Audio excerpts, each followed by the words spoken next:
Personen in Rechten. La cantante de Mali, 200 ans, a perdu 2% de la Teil an der Nordseite sowie des Außenbereichs de la population idéale et Moving forward.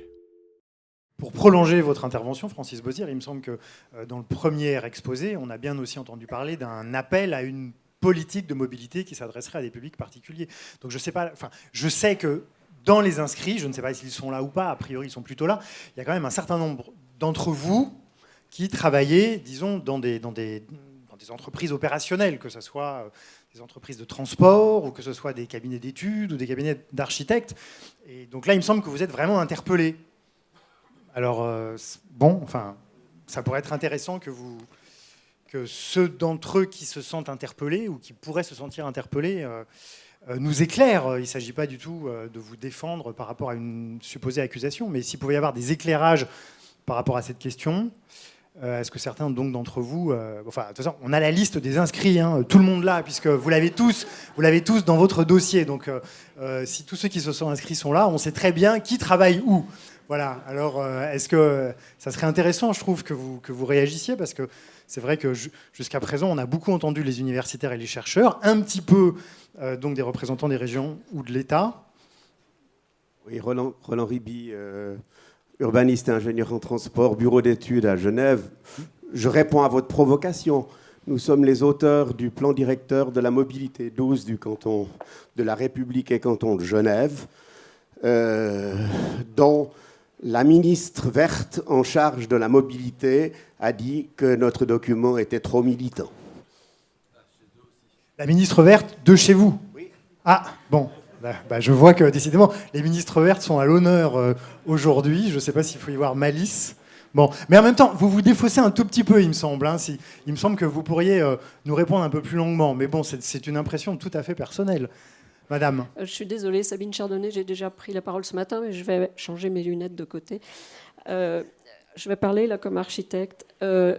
D'abord, je voudrais dire une chose sur les personnes âgées ou les anciens et la marche. On ne peut pas continuer à ne parler que du pied. On ne peut pas continuer à ne parler que des trottoirs qui n'ont pas de défaut. Un corps tout entier en promenade, c'est effectivement des pieds, mais c'est tout le plan de la main, c'est le plan du siège. On a besoin de s'asseoir quand on est âgé et qu'on marche pendant 1 heure ou 1 heure et demie. Et surtout, on a un problème, c'est que l'autonomie entre 2 passages aux toilettes, c'est maximum 1 heure. Donc ça, c'est un vrai problème qu'il faut renvoyer aux élus et à tout le monde et à tous les gens qui travaillent sur la politique des déplacements doux. C'est qu'il faut prendre le corps comme un véritable être vivant complexe dans l'espace. Et il faut aménager les villes pour être accueillant au corps. Alors ça servirait à tout le monde d'avoir des sanitaires et une douche, les gens qui font du sport avant d'aller travailler, qui pourraient prendre leur douche, les gens qui pourraient avoir des sanitaires publics beaucoup plus fréquents, et du coup les personnes âgées se déplaceraient. Il y a beaucoup de gens âgés qui ne se déplacent pas dans les maisons de retraite parce qu'ils ont besoin de passer aux toilettes. Je vais juste rajouter quelque chose à la discussion d'ensemble entre les générations et tout ce qu'on a entendu depuis tout à l'heure. Il me semble qu'il faut qu'on arrête de parler de la mobilité des personnes de façon isolée. On a vu tout à l'heure le cas du télétravail. On a vu le cas des enfants qui sont concernés par une mobilité de loisirs et qui embêtent leurs parents à les accompagner partout. Ces enfants, ils ont souvent un ordinateur. Ces gens qui travaillent sur les espaces de rencontre, ils utilisent souvent des réseaux. Je pense qu'il faut aujourd'hui commencer à parler des transports ou de la mobilité, des personnes, des biens. Qu'est-ce qui se passe quand on se fait livrer quelque chose ou quand on est chargé en venant de ses courses, de l'information et des déchets. C'est ce qui coûte cher aux communes. Il y a des communes qui sont obligées d'investir sur l'enlèvement des déchets à des prix ahurissants, de la même façon qu'il leur coûte trop cher d'avoir une ligne de transport en commun. Si on avait des systèmes de convergence dans lesquels on ferait une économie et on aurait des externalités positives sur des convergences, on pourrait rassembler des demandes de mobilité dans des lieux moins accessibles, plus éloignés des grandes infrastructures, par des systèmes beaucoup plus fins, beaucoup plus poreux et qui seraient multisystèmes, où on transporterait à l'aller une benne vide, une remorque vide pour reprendre les déchets à un endroit. On transporterait les gens dans la journée dans des taxis collectifs. On reviendrait et le dernier tour, on repartirait avec la benne de déchets pleine. Et on pourrait travailler comme ça de la même façon sur les livraisons, etc. On pourrait avoir des systèmes de convergence. On a aujourd'hui des villes qui organisent des stations de mobilité. C'est Grenoble, c'est Nantes, enfin il y en a d'autres. elles font ça en plein centre-ville. Ok, c'est bien. Mais pourquoi est-ce qu'on n'imagine pas des systèmes beaucoup plus enrichis autour de la mobilité? Et comme par hasard, c'est là qu'on trouverait de l'information pour les personnes âgées qui n'ont pas d'ordinateur et qui pourraient savoir qu'il y a d'autres gens qui vont se déplacer à tel moment, pour les enfants, etc. Je pense qu'il faut changer complètement le système et penser transversal. C'est qui Vous dites Moi, il faudrait qu'on imagine, qu'on fasse ceci, qu'on fasse cela. C'est nous tous, c'est à la fois les architectes, les élus et les organismes de transport, les générateurs de transport aussi. Il y a les entreprises se posent ce genre de questions aujourd'hui. Est-ce qu'il y a des générateurs de transport dans la salle des générateurs de mobilité, pardon, employons des mots modernes, parce que mobilité, c'est sans doute plus large que transport. Alors, monsieur, vous êtes donc dans le secteur des transports? Ah, mais faites pas cette tête, on adore les transports ici. Oui, Pierre Messulam, directeur de la stratégie de la SNCF. J'ai été très frappé dans le contraste entre les deux tables rondes cet après-midi, en me disant finalement, d'une certaine façon, les transporteurs font un peu comme les géographes. Ils ne font pas de typologie des passagers. C'est un passager indifférent. Et dans la première table ronde, on nous a parlé de mobilité, c'est des individus qui bougent. Et un individu égale un autre. Et dans le transport, finalement, c'est un peu le cas. La deuxième table ronde nous a montré qu'au contraire, il y a une véritable typologie selon l'âge ou les caractéristiques sociales. Moi, j'ai le sentiment qu'on est là à un moment très intéressant parce que, d'une certaine façon, l'approche des transports est une approche qui se veut à un moment donné économique. Je suis désolé d'utiliser des gros mots, parce qu'à un moment donné, il faut quand même que quelqu'un paye, et qu'une des questions clés des transports, c'est de savoir si celui qui est transporté paye tout ce qu'il y a à payer. Et la réponse est généralement non, d'ailleurs. Donc ça veut dire qu'il y a quelqu'un d'autre qui y contribue, c'est-à-dire celui qui paye l'impôt. Donc, d'une certaine façon, le débat, même si on l'évacue, parce que c'est mieux comme ça, c'est plus facile à vivre, c'est un débat politique. Qui paye pourquoi? Et au nom de quoi? Donc d'avoir des transportés indifférenciés, ça simplifie les raisonnements. Mais ça ne répond pas à la demande, ni des individus, ni deuxième point, ni à la demande sociale. Ce qui m'a énormément frappé dans la première table ronde, c'est que l'espace, comme les individus, sont indifférenciés. Ils sont indifférenciés parce qu'on ne mentionne jamais les structures sociales et qu'on ne parle pas de la trajectoire historique des territoires.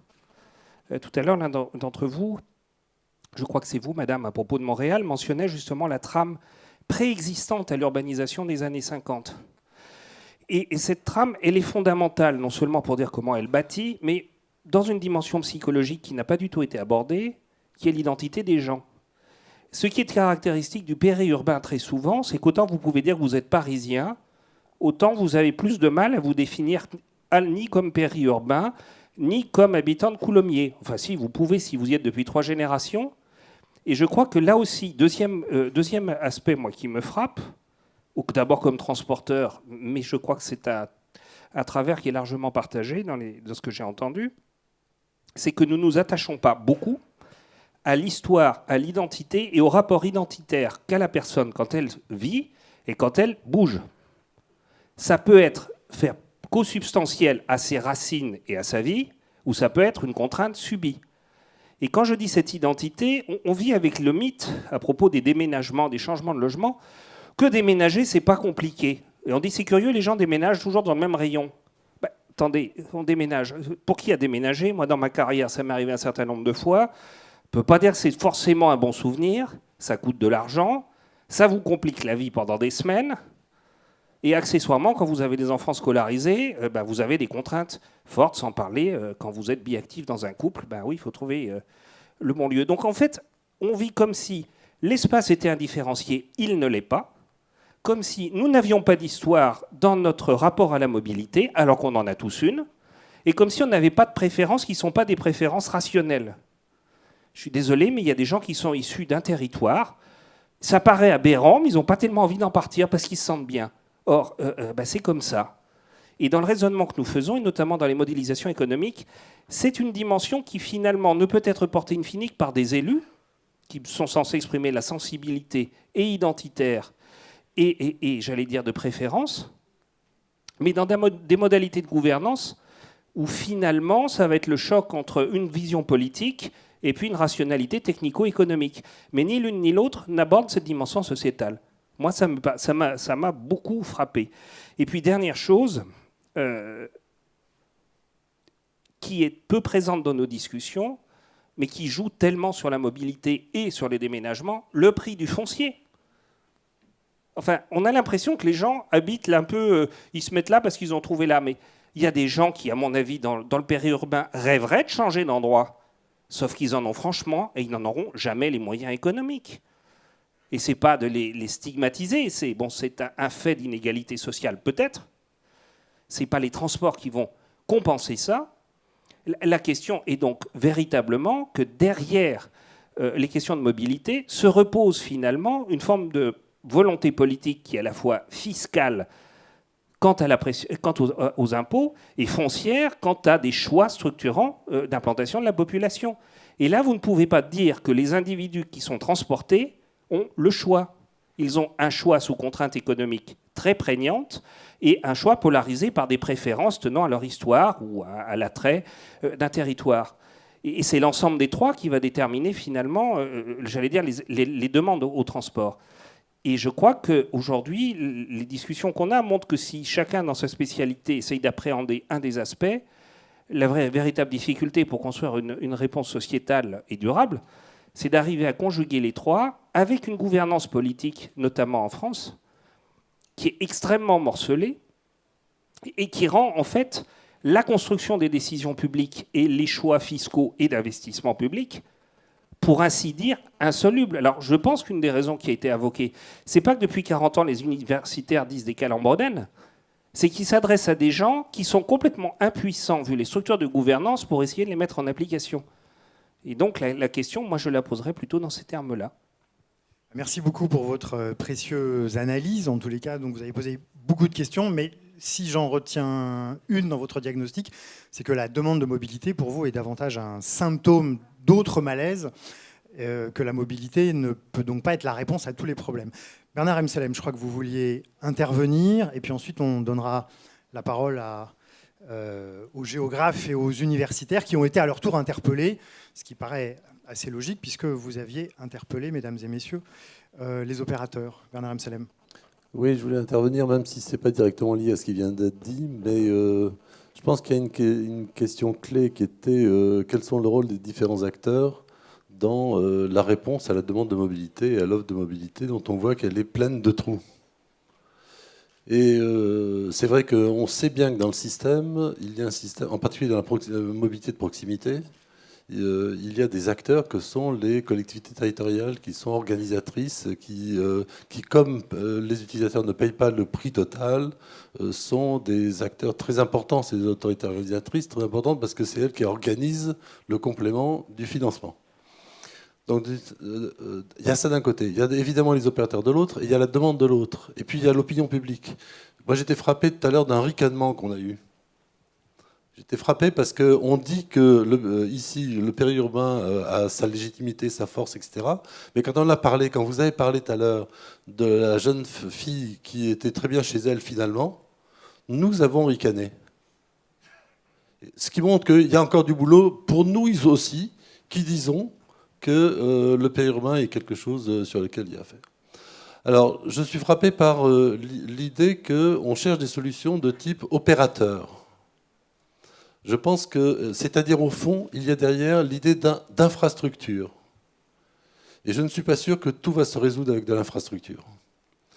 L'inconvénient de l'infrastructure, c'est qu'elle est chère, qu'il y a des problèmes de financement, mais même elle n'est pas satisfaisante nécessairement. Et en particulier, je termine avec ça, c'est vrai qu'en France, nous n'avons pas mis en place des dispositifs de taxi collectif à la demande organisée comme telle. C'est-à-dire que ce système qui permettrait non pas d'aller quelque part, mais que le mode vienne à vous et s'organise comme tel pour les différents types de populations, les personnes âgées, les jeunes, et tout le monde en fait, en réalité. Et tout le monde. Ben ça, c'est un service, c'est pas une infrastructure. Et donc ce qu'il faut monter, ce qu'il s'agit de monter, c'est effectivement des services qui seraient autant subventionnés, entre guillemets, que le sont les infrastructures aujourd'hui. Et probablement, ça reviendrait moins cher. Hein. C'est un scoop que vous nous annoncez, Bernard M. Salem. La SNCF y réfléchit, il va y avoir des... La taxis réponse est collectifs. oui, évidemment. La réponse est oui. C'est-à-dire qu'en fait, on est obligé de se poser des questions de... c'est naturel, puisque la demande de transport se développe. Il faut réfléchir à la mobilité des gens sur les différents types de situations dans lesquelles ils sont. Ils ne sont pas tous à proximité d'une gare et pas dans la gare d'arrivée. En général, ils vont ailleurs, ils prennent un bus, ils marchent, un vélo, etc. Et donc, il faut que les trajets complémentaires, voire les trajets tout entiers, soient faits autrement que par la voiture utilisée de manière individuelle, mais la voiture utilisée de manière collective, entre guillemets, c'est-à-dire partagée, ou la voiture, ou le taxi collectif, c'est-à-dire au fond autre chose qui utilise une infrastructure qui existe déjà, qui est la route. Je pense qu'il y a donc plusieurs niveaux de réflexion à monter là, pour répondre à cette exigence de mobilité qui n'est pas prête de s'arrêter. Hein. Alors là, à l'histoire, la solution, c'est on arrête de bouger, ça c'est fini. Hein. Francis Bossir, sur tous ces points. Oui, enfin, je voudrais pas être... franchement, je ne suis pas désagréable, hein, mais la continuité des chaînes de déplacement, ce n'est pas non plus un truc qui sort du chapeau aujourd'hui. La question, c'est comment on se met en ordre de marche entre différents, disons, exploitants, opérateurs, comment la puissance publique aussi apporte. Bon, alors prenons un exemple simple. Syndicats mixtes de transport, on les compte sur les doigts de la main. L'articulation entre urbain, interurbain, départemental, régional, tout ça, c'est faible. C'est resté faible. Le législateur a fait son travail. On trouve la possibilité de faire toutes ces choses. On le trouvait même avant qu'on ait ces récentes lois. Bon, l'intermodalité, elle est restée balbutiante. Les gens qui pratiquent l'intermodalité, c'est les gens qui inventent au quotidien leur façon de se déplacer. Et ça, ils ne sont pas dans le système institutionnel. Ils utilisent même à la limite pas les services qu'on leur offre parce qu'ils sont mal foutus, ça va pas. Bon. Tant qu'on verra partir un autocar 3 minutes, un interurbain 3 minutes avant l'arrivée d'un TER dans une gare, et c'est quand même des situations que tout le monde connaît. Et à la SNCF, parlons-en, on a un intercité qui arrive à Clermont-Ferrand. Pas de chance, le TER pour Nîmes, il est parti il y a 5 minutes. Expliquez-moi ça. Donc là, je veux dire, d'accord, on a un niveau de discours qui est très bien, on sait le faire mentalement. Pourquoi, sur le terrain, on ne peut pas y arriver? C'est une vraie question, je ne sais pas. Je ne sais pas, et ça fait des années et des années que c'est comme ça. Donc, continuité des chaînes de déplacement, je suis d'accord avec vous, je veux bien travailler avec vous là-dessus. C'est un sujet vital, c'est vital parce que c'est de l'offre de service, en effet. C'est vital, c'est un sujet qui est tout aussi rampant que tous les autres qu'on a pu évoquer cet après-midi, du moins de mon point de vue. Je ne veux pas imposer ma vision désespérée à chacun, mais voilà. Donc, l'intermodalité est un enjeu, il est un enjeu depuis très longtemps, il est un enjeu du discours. Le discours est au point. Quand est-ce qu'on en fait un enjeu de terrain généralisé, au-delà des articles qu'on trouve dans la presse spécialisée pour montrer des exemples fameux? Quand est-ce que l'exemple fameux, c'est la banalité? Voilà la question. Et on est toujours dans la même question de faire basculer une mobilité exclusivement en voiture vers des formes plus diversifiées qui présentent un avantage sur le plan environnemental, mais aussi sur le plan économique, probablement. Enfin voilà. Donc je suis désolé, mais je n'étais pas désagréable. J'ai appris à lire dans La vie du rail. Je suis un ami du chemin de fer. Voilà. Bernard Absalem. Oui. D'abord, il m'a rendu le micro pour que je réponde. Absolument. Hein, deuxièmement, le fait d'être un ami du chemin de fer ne veut pas dire pour autant être juste gentil. Qui aime bien châtie bien. Voilà, par exemple. Enfin, juste prenez une hypothèse, c'est que peut-être que les cheminots ne sont pas tous en train d'essayer de savoir comment vous emmerder dans la vie. C'est pas exclu que certains cherchent l'inverse. Pas exclu que ça arrive de pas temps exclu en que temps ça arrive quand même. de temps en temps. C'est-à-dire, et donc, bien entendu, quand il y a des ruptures de correspondance, c'est peut-être lié à une contrainte dont on ne peut pas se défaire. Et vous avez raison sur un point absolument clé, c'est les coordinations entre les acteurs du transport. C'est insupportable, comme vous le dites, de voir un autobus partir, ou un autocar, peu importe, juste avant l'arrivée d'un train. C'est des trucs qu'on vit tous, que moi je vis dans le périurbain, enfin entre le périurbain et la banlieue, donc, enfin l'approche banlieue. Et donc ça, je le vois tous les jours, hein, c'est des trucs absolument fascinants. Ben, effectivement, c'est des organisations, des éducations, Parce que c'est vrai que le chauffeur, il y a des fois où c'est compliqué de recevoir plein de gens en même temps, etc. Donc il se tire avant, hein, puis c'est ça la vie. Hein, je veux dire. Donc il y a l'éducation, il y a du partage, il y a des moyens, des outils. Donc c'est clair que maintenant c'est une contrainte, alors que ça n'était pas ressenti comme tel jusqu'à présent. Que fait le STIF? Je ne sais pas s'il y a quelqu'un du STIF ici pour Bon. Alors, peut-être pour terminer cette séquence, puisqu'on arrive à son terme, je sais que 2 internautes nous ont écrit, dont un internaute qui est à Lancaster, me dit-on. Je ne me trompe pas? Voilà. Alors...